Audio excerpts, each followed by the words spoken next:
but it's because I wanted to provide value. I wanted to learn. I wanted to see this. I wanted to really figure out how all this works. And I think if people took that approach to more things, like, man, it just opens up so many doors with that opportunity, like you just said.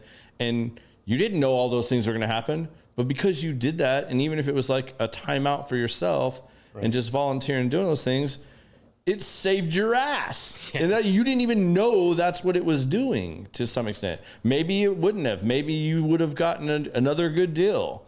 But for whatever reason, the timing wasn't right, and you chose this. Like, no harm, no foul, but you're still moving forward. Yeah. Well, tell us a little bit more about the IRO committee. I've talked about it a little bit, but tell everybody from your words, because you're the chairman. So I did not know this, but there's an association called the Apartment Association of Greater Dallas. It oversees about, I think, 13 or 14 counties of multifamily properties, so apartments. I think it's one of the largest in the U.S.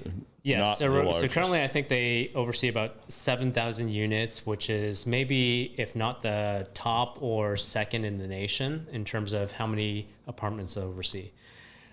Within the association, there's many different committees, but the one thing that the association stands for is that it's 100% focused on ownership, right? Ownership rights. So when I first was volunteering or voluntold into the committee, I was trying to understand, yeah, exactly, or other people. There's a committee, so there's many different committees. One of them is the Independent Rental Owner Committee, and what that is just investors, individual owners that own assets.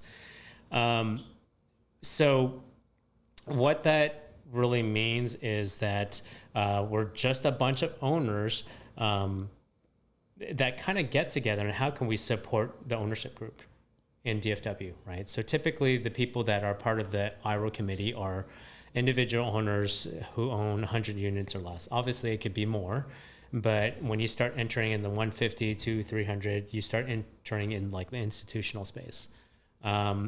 So that's what the IRO committee is. And there's many different investment groups out in DFW, right? Lifestyles is one, and there's probably many others.